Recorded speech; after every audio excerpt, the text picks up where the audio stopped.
नमस्कार, माजिद सिंह आपका SK books के यूट्यूब चैनल पर स्वागत करता हूं। आज हम बात करेंगे टेरिटोरियल आर्मी भर्ती परीक्षा के बारे में। टेरिटोरियल आर्मी भर्ती परीक्षा के लिए एसके पब्लिकेशन की ये हमारे 3 बुक्स हैं। टेरिटोरियल आर्मी भर्ती परीक्षा जनरल ड्यूटी के लिए ये हमारी जो बुक है ये कंप्लीट सिलेबस के ऊपर आधारित है। टेरिटोरियल आर्मी भर्ती परीक्षा में जो भी सिलेबस है उसके ऊपर ये बुक हमारी आधारित है। दूसरी ये जो बुक है अभ्यास paper set territorial army general duty भर्ती परीक्षा के लिए है। इस बुक के अंदर आपको 50 मॉडल पेपर्स दे रखे हैं जो कि परीक्षा के ऊपर आधारित क्वेश्चनों के ऊपर बनाया गया है। आप इसके अंदर जो मॉडल पेपर दे रखे हैं इनको सोल्व करके आप अपनी तैयारी को निखार सकते हैं। तीसरी ये जो बुक है आर्मी भर्ती परीक्षा के लिए ये हमारी बुक है सामान्य विज्ञान वस्तुनिष्ठ की। ये साइंस स्पेशल जो गाइड है इसके अंदर आपको साइंस के जो पोर्शन है भी फिजिक्स का, केमिस्ट्री का और बायोलॉजी का तीनों के विषय के सभी टॉपिक्स दे रखे हैं। उनके साथ साथ अभ्यास के लिए महत्वपूर्ण क्वेश्चंस भी दे रखे हैं। आज के इस सेशन में हम बायोलॉजी के टॉपिक के रिप्रोडक्टिव सिस्टम में प्रजनन तंत्र के बारे में पढ़ेंगे। प्रजनन या रिप्रोडक्शन भी क्या होता है, तो ध्यान रखना है भी हमें जनन या प्रजनन क्या होता है। जनन होती है जीवों की एक ऐसी क्रिया होती है जिसके माध्यम से सजीव अपनी जैसी संतति का जन्म देते हैं या निर्माण करते हैं। जनन की आवश्यकता क्यों होती है, तो हमें ध्यान रखना है भी कोई भी प्रजाति होती है वो अपने पीढ़ी में निरंतरता बनाए रखने के लिए कौन सी क्रिया करती है, जनन की क्रिया करती है। जनन होता है ये 2 प्रकार से होता है, एक लैंगिक जनन होगा, एक अलैंगिक यानी कि एसेक्सुअल रिप्रोडक्शन, एक होता है भी सेक्सुअल रिप्रोडक्शन।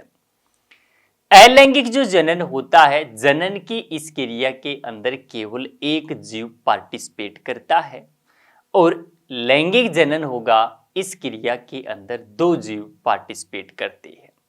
फिर हम पढ़ेंगे भी अलैंगिक जो जनन होता है इसकी कुछ विधियों के बारे में। विखंडन विधि के द्वारा जनन किसमें होता है, टुकरीकरण विधि के द्वारा किसमें होगा, पुनर्जनन किसमें होता है, चल बीजाणु, कायिक प्रवर्धन, इन सभी के बारे में पढ़ेंगे। फिर हमें पढ़ना भी लैंगिक जनन के बारे में। नर युग्मक किसे कहते हैं, मादा युग्मक किसे कहते हैं, फीमेल रिप्रोडक्टिव सिस्टम के बारे में और मेल रिप्रोडक्टिव सिस्टम के बारे में। निषेचन की जो क्रिया होती है वो कहाँ पे संपन्न होती है, इन सभी पॉइंट्स के बारे में आज इस टॉपिक में हम अध्ययन करेंगे। तो हम पढ़ते हैं जनन के बारे में। क्या होता है जनन?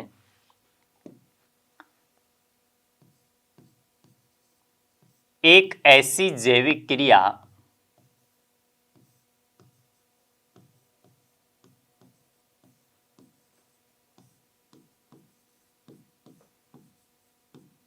जिसके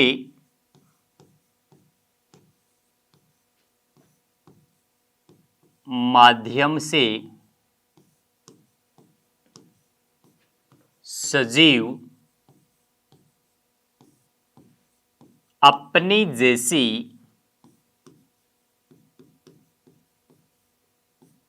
संतति को जन्म देती है।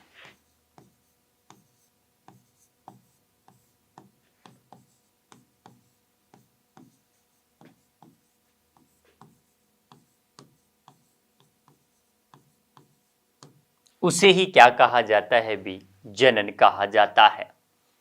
जनन होता है ये 2 प्रकार से होता है, तो हमें ध्यान रखना है भी जनन के जो 2 टाइप्स होती हैं वो कौन कौन सी होंगी।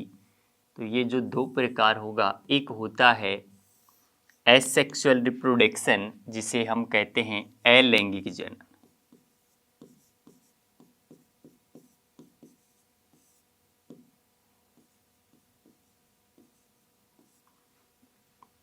और दूसरा टाइप होगा भी लैंगिक जनन।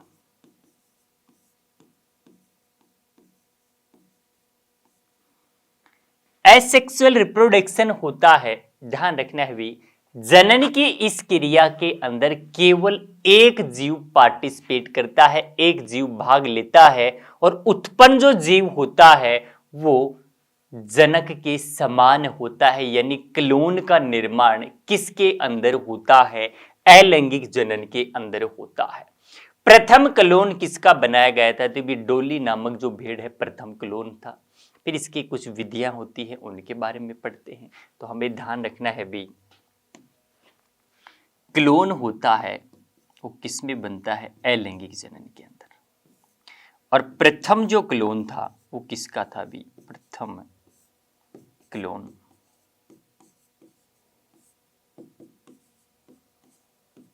डोली नामक भेड़।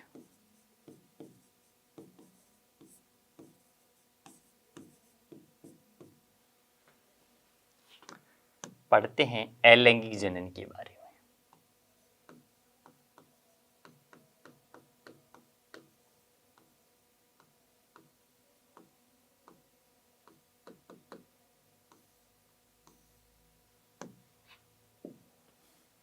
जनन की इस क्रिया में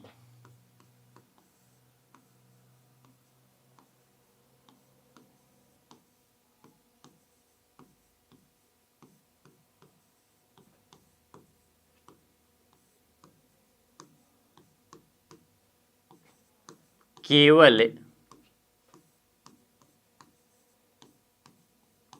एक जीव भाग लेता है,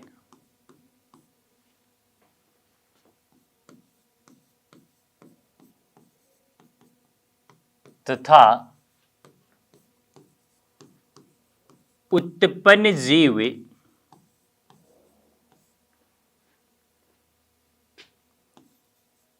जनक के समान होता है।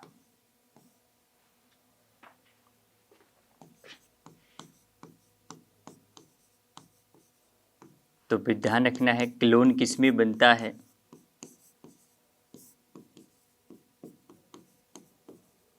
अलैंगिक जनन के अंदर होता है। नए भारत में सरकारी नौकरियां 100% भ्रष्टाचार रहित हैं। विद्यार्थी अपनी योग्यता से ही सरकारी नौकरी प्राप्त कर सकते हैं। ऑफलाइन कोचिंग सबसे उत्तम होती है क्योंकि यहाँ पर पढ़ाई का एक पॉजिटिव एटमॉस्फेयर रहता है। विद्यार्थी केवल अपनी पढ़ाई में ध्यान देता है और अपनी रोज की दिनचर्या से अलग रहता है। साथ ही अध्यापकों से उसका संपर्क रहता है जिससे वह अपने डाउट से क्लियर कर सकता है। इसके लिए एक उपयुक्त रहेगा कि एक अच्छे इंस्टीट्यूट में तैयारी करें जहां पर उसको बाहर नहीं जाना पड़े। हमारी संस्था में हॉस्टल है जहां विद्यार्थियों को कठोर अनुशासन का पालन सेना के रिटायर्ड अधिकारियों की देखरेख में होता है। यह विद्यार्थियों को स्मार्टफोन रखने की अनुमति नहीं है। रात को प्रत्येक 40 से 50 लड़कों पर एक वार्डन उपलब्ध रहता है। पढ़ने के लिए सक्षम अध्यापकों की टीम एसके बुक्स के लेखक राम सिंह यादव जी की नेतृत्व में कार्य करती है। हर विषय जो टेरिटोरियल आर्मी भर्ती परीक्षा के लिए महत्वपूर्ण है उसको हम विस्तार से ऑफलाइन सेंटर में पढ़ाते हैं। हर विषय की अच्छी तैयारी करवाते हैं। हम बार बार टेस्ट के माध्यम से आपके कमजोर विषयों की जानकारी लेते हैं और उन्हें एक्स्ट्रा पढ़ाते हैं। साथ ही एसएससी जीडी सिपाही के लिए अलग से बैच चल रहे हैं।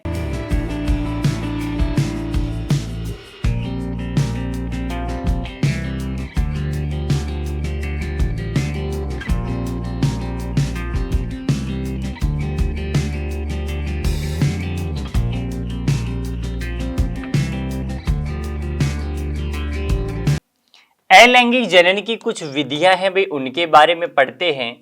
तो ध्यान रखना है अलैंगिक जनन की प्रकार या विधियां।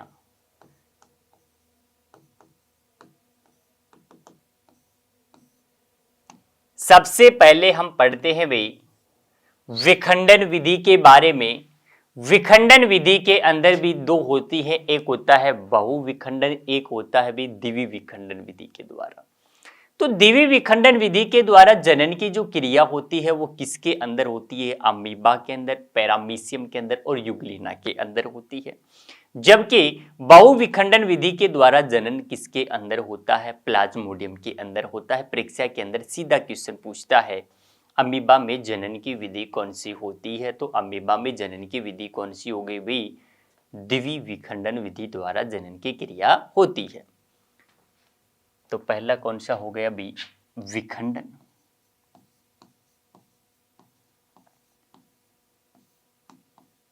विधि द्वारा जनन। विखंडन विधि द्वारा जो जनन होता है, ध्यान रखना है ये भी दो प्रकार से होता है।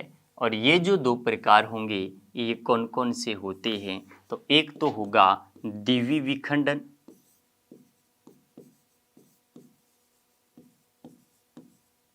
और दूसरा होता है भी बहुविखंडन, मल्टीपल फ्यूजन।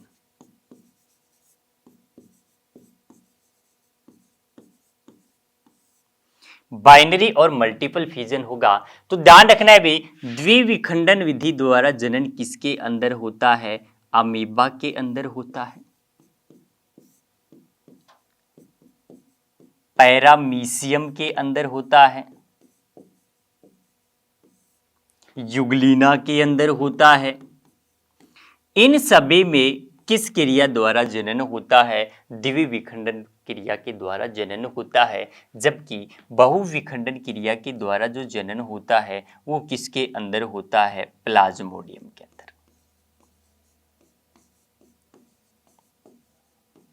प्लाज्मोडियम होता है ये किसका परजीवी होता है? तो ध्यान रखना है भी मलेरिया होगा, इसका परजीवी कौन सा होता है? प्लाज्मोडियम होता है। तो ध्यान रखना है भी अमीबा से परीक्षा में क्वेश्चन पूछता है कि अमीबा एक कोशिकीय होगा या बहुकोशिकीय? तो अमीबा कैसा होता है? एक कोशिकीय जीव होता है।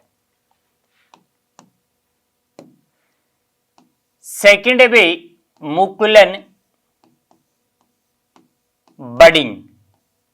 तो मुकुलन विधि के द्वारा जो जनन की क्रिया होती है वो किसमें होती है? तो हमें ध्यान रखना है भी हाइड्रा होता है, ईस्ट होता है, स्पंज होता है। इन सभी में किस क्रिया के द्वारा जनन होता है? मुकुलन के द्वारा। इनके अंदर क्या होता है? एक उभार नुमायन बर्ड्स बाहर निकल आते हैं और धीरे धीरे वह बर्ड्स होंगे एक नए हाइड्रा का निर्माण कर देते हैं, जिसे ही क्या कहा जाता है भी? बडिंग या कहा जाता है या मुकुलन कहा जाता है। तो मुकुलन विधि के द्वारा जनन की जो क्रिया होगी भी वो किसकी इसके अंदर होती है? हाइड्रा के अंदर होती है, ईस्ट के अंदर होता है, स्पंज के अंदर होती है। नेक्स्ट विधि पूछ लेता है भाई प्रजनन की वो कौन सी होती है? तो जो पुनर्जनन विधि होती है वो भी किसके अंदर होती है? तो हमें ध्यान रखना है इस विधि के द्वारा किस किस के अंदर जनन की क्रियाएं संपन्न होती हैं। तो पुनर्जनन जो विधि होती है प्लानेरिया और हाइड्रा होता है, इसमें भी प्रजनन की विधि कौन सी होती है? पुनर्जनन होती है। तो किसमें होगा भी? प्लानेरिया व हाइड्रा। यानी खोआ हुआ जो बाघ आता है भी वो वापस आ जाता है। ये क्रिया किसमें होती है? पुनर्जनन के अंदर होती है। अलैंगिक जनन की जो अगली विधि होती है वो कौन सी होती है? तो ध्यान रखना है भी टुकड़ीकरण होती है। टुकड़ीकरण विधि के द्वारा प्रजनन की क्रिया किसके अंदर होती है? जो एल्गीज होती है भी, शैवाल होती है, स्पाइरोगाइरा होता है, इसके अंदर प्रजनन की विधि पूछे तो कौन सी होती है? टुकड़ीकरण होती है। तो हमें ध्यान रखना है भी टुकड़ीकरण के द्वारा जनन किसमें होता है?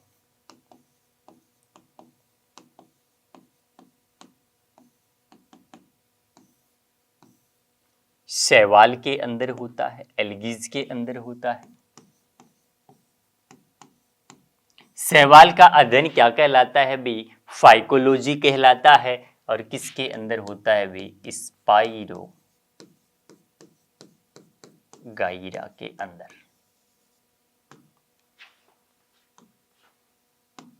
अलैंगिक जनन के अंदर नेक्स्ट जो विधि होती है वो कौन सी होती है अभी? चल बीजाणु विधि होती है, जो किनके अंदर होती है? जो फंगस होते हैं, कवक होते हैं, उनके अंदर प्रजनन की जो विधि होती है वो कौन सी होती है? चल बीजाणु होती है।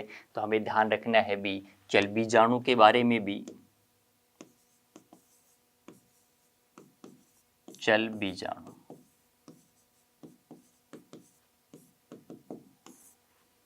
फंगस के अंदर होता है भी, कवक में।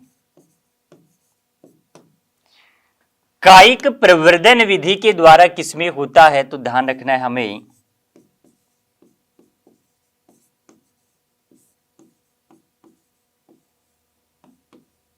कायिक प्रवर्धन विधि के द्वारा जो जनन की क्रियाएं होंगी वो किस किस के अंदर संपन्न होती है? आलू के अंदर, अदरक के अंदर प्रकंद होता है, उसके अंदर ब्रायोफाइटम होता है भी, पत्थर चट्टा होता है, इन सभी के अंदर कौन सा होता है? कायिक प्रवर्धन। तो हमें ध्यान रखना है भी आलू में, अदरक में, पत्थर चट्टा में, इन सभी में कैसा होता है? कायिक प्रवर्धन विधि के द्वारा होता है। नेक्स्ट हम पढ़ते हैं लैंगिक जनन के बारे में।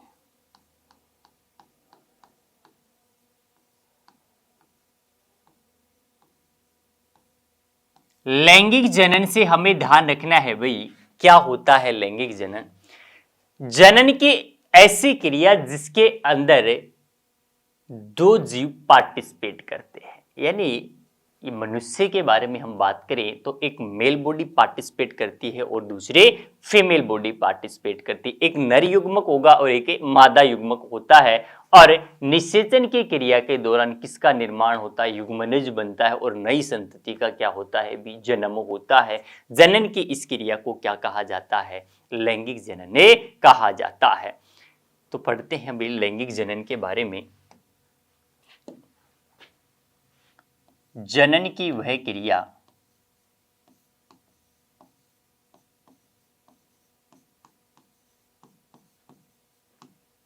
जिसमें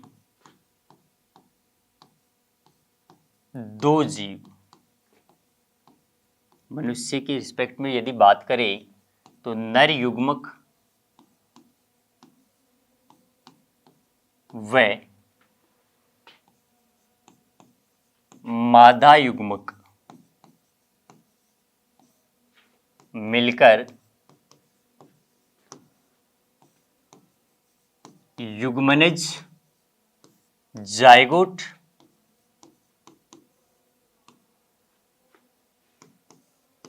का निर्माण करते हैं।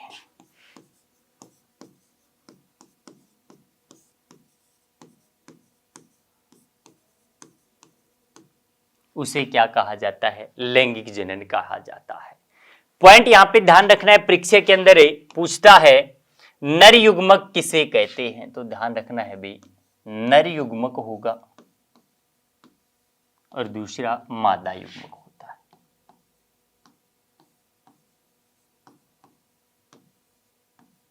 नर युग्मक तो कौन सा होता है और मादा युग्मक कौन सा होता है? परीक्षा में आया हुआ क्वेश्चन भी है। नर युग्मक कौन सा होगा भी? शुक्राणु होता है। और मादा युग्मक कौन सा होता है? अंडाणु होता है, ओवम होता है और स्पर्म होता है। निषेचन की क्रिया के दौरान ये दोनों किसका निर्माण करते हैं? युग्मनज का निर्माण करते हैं, जायगोट का निर्माण करते हैं। तो जायगोट किसमें बनता है भी? मनुष्य के अंदर, मानव के अंदर किसका निर्माण हो गया? जायगोट का निर्माण होता है। अब हमें ध्यान रखना है मनुष्य के जनन से संबंधित कुछ पॉइंट्स के बारे में, मानव प्रजनन से संबंधित कुछ पॉइंट्स के बारे में कि मनुष्य के अंदर किस किस प्रकार की जनन की क्रिया होती है, चरण होते हैं, वो संपन्न होते हैं भी। सबसे पहले किसका निर्माण होता है? युग्मकों का निर्माण होता है, जिसे गैमेटोजेनेसिस कहा जाता है। ध्यान रखना भी युग्मकों का निर्माण होता है। युग्मकों का जो निर्माण होता है वो कब प्रारंभ होता है, तो ध्यान रखना है भाई, प्यूबर्टी जो एज होती है, यौवना अवस्था होती है, उसके दौरान मेल और फीमेल दोनों के अंदर किसका निर्माण होता है, युग्मकों का निर्माण होता है। और इस क्रिया को ही क्या कहा जाता है, गैमेटोजेनेसिस से कहा जाता है। नर युग्मक, नर के अंदर तो किसका निर्माण हो जाता है भाई, शुक्राणु होते हैं। और फीमेल्स के अंदर होगी भी, मादा के अंदर किसका परिपक्वन होना प्रारंभ हो जाता है, अंडाणु का परिपक्वन होगा, ये प्रारंभ हो जाता है। और ये क्रिया ही क्या कहलाती है भी, गैमेटोजेनेसिस कहलाती है, युग्मकों का निर्माण कहलाता है। और ये कब होता है, जब प्यूबर्टी एज प्रारंभ हो जाती है, यौवना अवस्था के दौरान होता है। सेकेंड जो स्टेज हो जाती है उसे क्या कहा जाता है, इंसेमिनेशन कहा जाता है, गर्भाधारण कहा जाता है। तो ध्यान रखना है भी, दूसरा जो चरण हो जाता है वो क्या कहलाता है, गर्भाधारण कहलाता है, इंसेमिनेशन कहलाता है। यानी कि फीमेल से होती है वे, उनके अंदर मेल गैमेट जो होगा भी, स्पर्म होता है, शुक्राणु होता है। ये जो शुक्राणु होंगे ये फीमेल बॉडी के ओवम होता है, यहाँ तक क्या किसके द्वारा, वेजाइना के द्वारा जो पहुंचते हैं उसे ही क्या कहा जाता है, इंसेमिनेशन कहा जाता है, गर्भाधारण कहा जाता है। थर्ड जो स्टेप होता है वो क्या होता है भी, निषेचन होता है, फर्टिलाइजेशन होता है। तो ध्यान रखना है, तीसरा जो स्टेप हो जाता है वो किसका होता है भी, निषेचन का होता है, फर्टिलाइजेशन का होता है। तो पॉइंट हमें यहाँ पे ध्यान रखना है भी, निषेचन की जो क्रिया होती है वो मादा के शरीर में कहाँ पे संपन्न होती है, निषेचन की जो क्रिया होगी वो किस में होगी, फैलोपियन ट्यूब में होती है, डिंब वाहिनी के अंदर संपन्न होती है। तो डिंब वाहिनी के अंदर भी किस भाग में संपन्न होती है, एम्पूला जो भाग होता है यहाँ के ऊपर निषेचन की क्रिया संपन्न होती है। और मनुष्य के अंदर कैसा निषेचन होता है भी, आंतरिक निषेचन होता है। तो इस पॉइंट को भी हमें ध्यान रखना है, इंटरनल फर्टिलाइजेशन किसके अंदर होता है, ह्यूमन बॉडी के अंदर होता है। क्वेश्चन ऐसे पूछ ले भी, बाह्य निषेचन किसके अंदर होता है, तो ध्यान रखना है जो जलीय जो जीव होते हैं भी उनके अंदर कैसा निषेचन होता है, बाह्य निषेचन किसमें होगा भी, जलीय जीव के अंदर होता है। पिछली बार परीक्षा में आ गया भी, मेंढक में निषेचन की क्रिया कैसी होती है, आउटर फर्टिलाइजेशन होता है, बाह्य निषेचन होता है। इसके बाद जो स्टेप होता है वो क्या होगा भी, प्रत्यारोपण होता है, इम्प्लांटेशन होता है। जो एम्ब्रियोज बनता है, भ्रूण बनता है भी, उसका इम्प्लांटेशन होता है, प्रत्यारोपण होता है। और लास्ट जो स्टेज हो जाती है वो क्या कहलाती है भी, गर्भकाल कहलाता है, गेस्टेशन पीरियड कहलाता है। तो महिलाओं के अंदर जो गर्भकाल होता है इससे भी क्वेश्चन पूछता है भी, कितने दिन का होता है, तो कितने दिन का होगा भी, 9 माह का होता है, 270 से 280 दिन का होता है, या भी 39 से 40 वीक का होता है। अब हम पढ़ते हैं मादा प्रजनन तंत्र के कुछ पॉइंट्स के बारे में। मादा प्रजनन तंत्र से संबंधित कुछ पॉइंट जो कि हमारी परीक्षा के अंदर क्वेश्चन पूछ लेता है।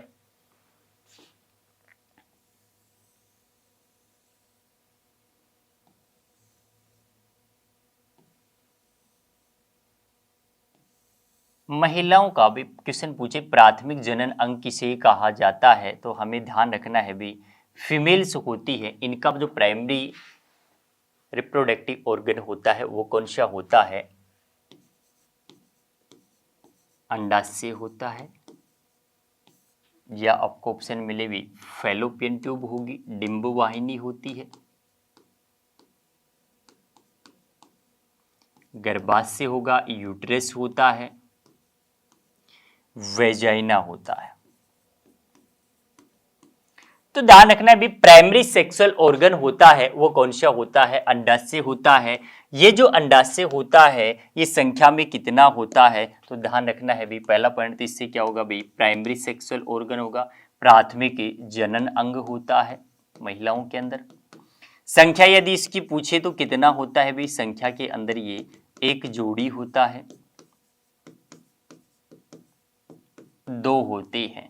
इससे स्रावित होने वाले जो हार्मोन्स होते हैं इनसे भी हमें ध्यान रखना है भी। हार्मोन कौन कौन से होंगे, तो दो हार्मोन हमें ध्यान रखने हैं। प्रोजेस्टेरोन हार्मोन होता है और दूसरा एस्ट्रोजन हार्मोन होता है। तो प्रोजेस्टेरोन जो हार्मोन होता है इससे भी प्रश्न परीक्षा में पूछ ले भी। प्रोजेस्टेरोन और दूसरा कौन सा होता है भी,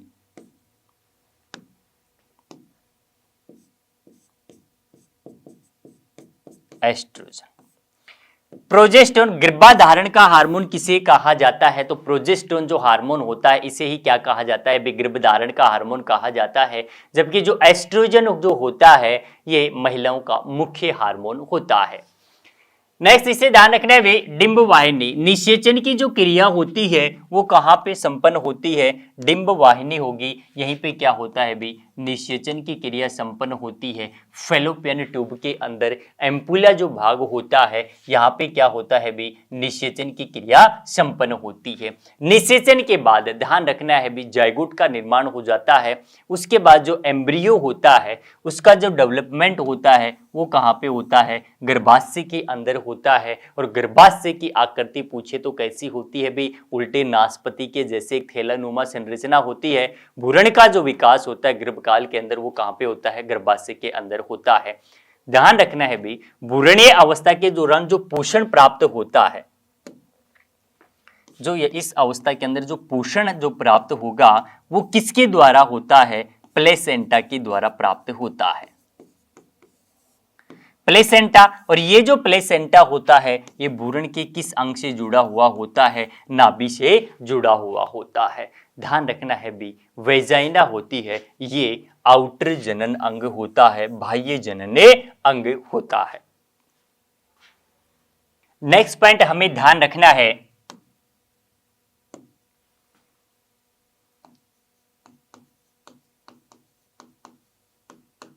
महिलाओं में मेंस्ट्रुएशन जो साइकिल होता है, मासिक धर्म जो चक्कर होता है, ये कब प्रारंभ होता है भी, प्यूबर्टी एज के आने के ऊपर प्रारंभ होता है। यानी कि मेंस्ट्रुएशन जो साइकिल होगी इसकी जो शुरुआत होती है, पहला जो मेंस्ट्रुएशन जो साइकिल होता है वो कब आता है भी, 11 से 13 वर्ष के उम्र के अंदर आता है। और इसे ही क्या कहा जाता है, रजो दर्शन कहा जाता है,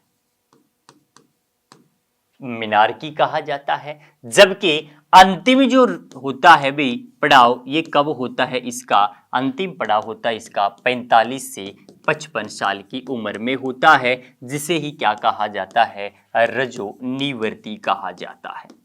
मेंस्ट्रुएशन जो साइकिल होता है ये महिलाओं में कितने दिन का होता है, तो ध्यान रखना है भी कितने दिन का होता है, ये 28 दिन का होता है। और ओवुलेशन होता है, अंडोत्सर्ग की जो क्रिया होती है ये कब संपन्न होती है, मेंस्ट्रुएशन साइकिल के 14th जो डे होता है इस दिन क्या होता है भी, अंडोत्सर्ग की क्रिया संपन्न होती है। नेक्स्ट पॉइंट हमें ध्यान रखना है भाई, महिलाओं के अंदर नसबंदी को क्या कहा जाता है।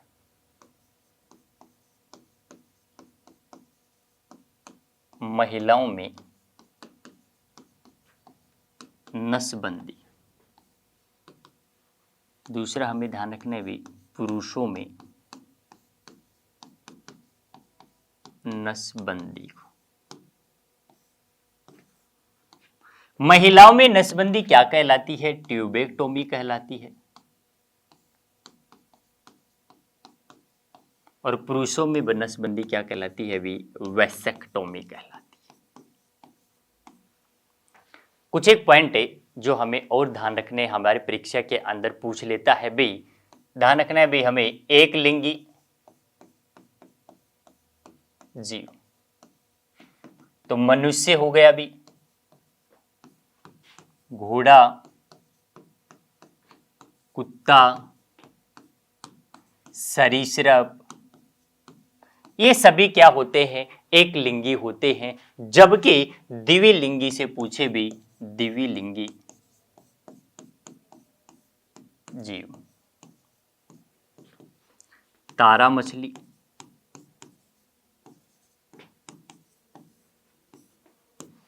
इसके अलावा केचुआ, केचुआ से क्वेश्चन आता है भी, केचुआ कैसा जीव होता है? द्विलिंगी जीव होता है।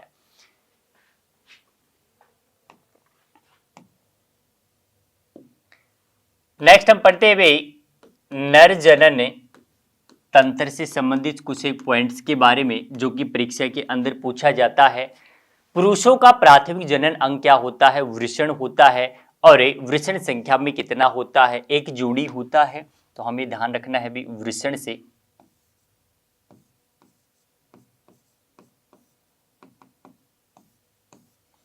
पुरुषों का प्राथमिक जनन अंग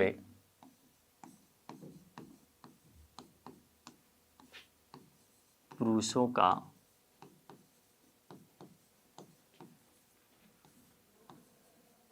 प्राथमिक जनन अंग वृषण होता है। वृषण होगा, ये संख्या के अंदर कितना होता है? तो ध्यान रखना है भाई, ये संख्या के अंदर वृषण जो ग्रंथि होंगी संख्या के अंदर कितनी होती हैं? एक जोड़ी होती है, दो होती है। केवल किसमें पाई जाती है? मेल बॉडी के अंदर पाई जाती है। वृषण द्वारा स्रावित होने वाला जो हार्मोन होता है वो कौन सा होता है? तो हमें ध्यान रखना है भी वृषण द्वारा स्रावित हार्मोन कौन सा होगा? टेस्टोस्टेरोन होता है। टेस्टोस्टेरोन जो हार्मोन होगा ये वृषण द्वारा स्रावित हार्मोन होता है, जिसे ही नर हार्मोन भी कहा जाता है। तो ध्यान रखना है भी नर हार्मोन किसे कहा जाता है? टेस्टोस्टेरोन को कहा जाता है। इसके अलावा हमें ध्यान रखना है भाई जो शुक्राणु बनते हैं वो कहाँ पे बनते हैं? तो वृषण के अंदर ही ध्यान रखना है भी वृषण होगा, यहीं पे किसका निर्माण होता है? शुक्राणुओं का निर्माण होता है। शुक्राणुओं का निर्माण होता है। वृषण जो कोश होता है इसका जो तापमान होता है हमारे बॉडी के तापमान से 2 से 3 डिग्री सेल्सियस क्या होता है? कम होता है, क्योंकि हमारे बॉडी टेम्परेचर 37 डिग्री सेल्सियस के लगभग होता है। इस तापमान के ऊपर ध्यान रखना है शुक्राणुओं का निर्माण संभव नहीं होता है। तो शुक्राणु निर्माण के लिए आवश्यक जो तापमान होता है वो बॉडी टेम्परेचर से 2 से 3 डिग्री सेल्सियस से कम होता है।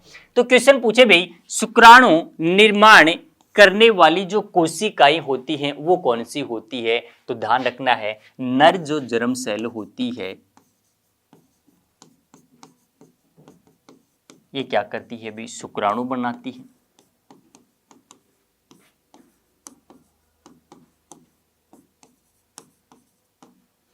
शुक्राणु से सेकंड क्वेश्चन पूछ लेता है बे शुक्राणु को जो पोषण होता है वो कौन देता है? सर्टोली कोशिकाएं होती हैं वो शुक्राणु को पोषण प्रदान करती हैं। तो सर्टोली कोशिकाएं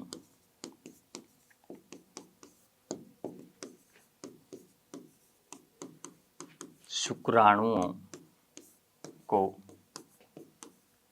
पोषण प्रदान करती है।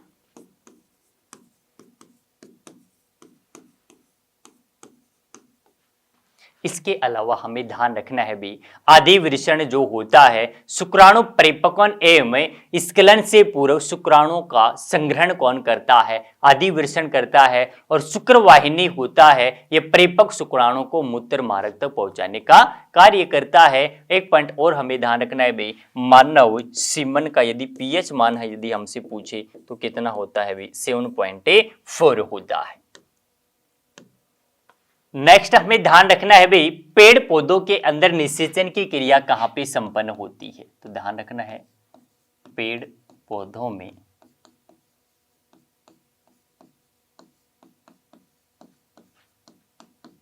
निषेचन की क्रिया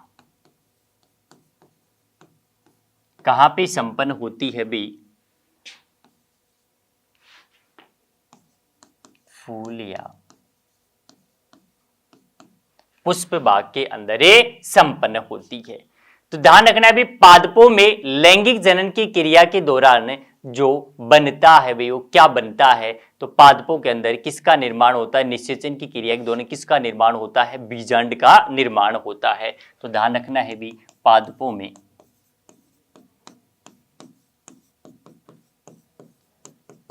निषेचन की क्रिया के दौरान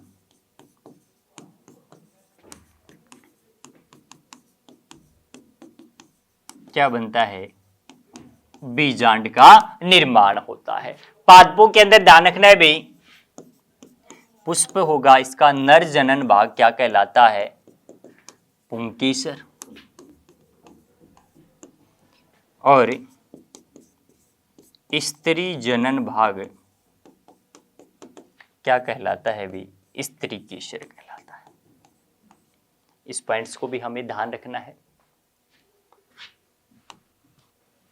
अब हम पढ़ते हैं इस टॉपिक से महत्वपूर्ण क्वेश्चन जो कि परीक्षा के अंदर बार बार पूछा जाता है, उनके बारे में। दो युग्मकों के संयोजन को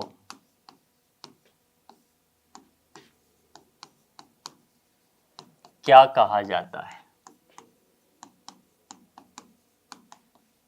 तो हमारा आंसर क्या हो जाएगा?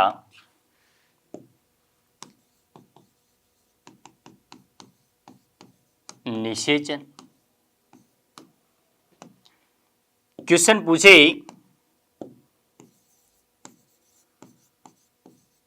पुरुषों में कितने जोड़ी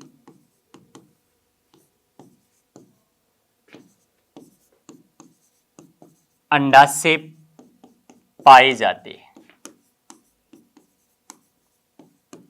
ध्यान रखना है भी, इसका आंसर क्या हो जाएगा? नहीं पाए जाते, क्योंकि अंडाशय जो ग्रंथि होती है ये किसके अंदर पाई जाती है? फीमेल्स के अंदर पाई जाती है। क्वेश्चन पूछे भी नेक्स्ट है, अमीबा में प्रजनन की विधि कौन सी होती है? ध्यान रखना है भी, अमीबा में प्रजनन की विधि कौन सी होती है? तो भाई अमीबा में प्रजनन की विधि हमने पढ़ा था, कौन सी हो जाएगी? द्विवी विखंडन विधि के द्वारा होता है। नेक्स्ट क्वेश्चन परीक्षा में पूछे महिलाओं के अंदर अंडाणुओं का निर्माण कहां पे होता है? तो ध्यान रखना है भाई, महिलाओं में अंडाणुओं का निर्माण कहां पे होगा?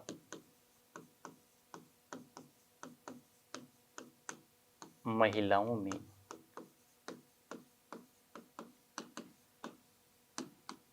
अंडाणुओं का निर्माण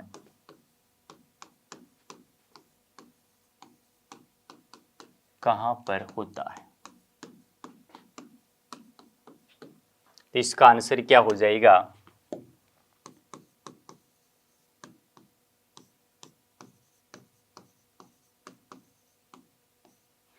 अंडाशय के अंदर होता है भाई, ओवेरी के अंदर होता है। पादपों में लैंगिक जनन की क्रिया कहां पे संपन्न होती है? तो हमने पढ़ा था भाई, पेड़ पौधे होंगे, इसके अंदर लैंगिक जनन की जो क्रिया होती है ये कहां पे संपन्न होती है? तो पादपों में लैंगिक जनन की क्रिया कहां संपन्न होती है? तो इसका आंसर क्या हो जाएगा?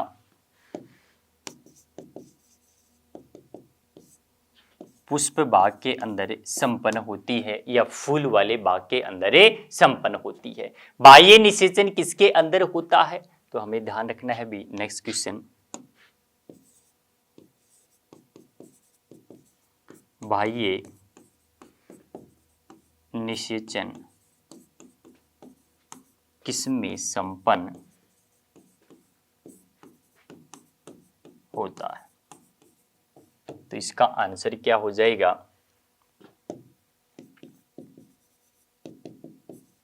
मेंढक के अंदर कौन सी निषेचन की क्रिया होती है? बाह्य निषेचन। नेक्स्ट क्वेश्चन हमें ध्यान रखना है भाई, क्वेश्चन पूछे मादा में युग्मकों का जो होता है भाई निर्माण, वो कौन सा होता है? और नर के अंदर जो युग्मक होता है वो कौन सा होता है? तो ध्यान रखना है भाई, मादा युग्मक किसे कहते हैं? मादा युग्मक किसे कहते हैं? तो मादा युग्मक किसे कहा जाता है? तो इसका आंसर क्या हो जाएगा भाई?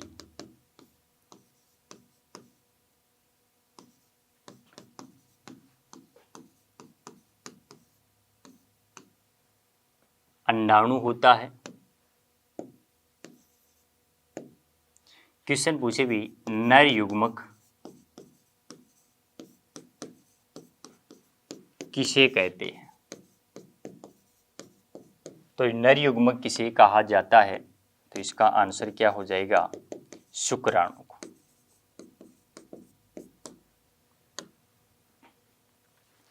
आज हमने प्रजनन तंत्र के बारे में पढ़ा।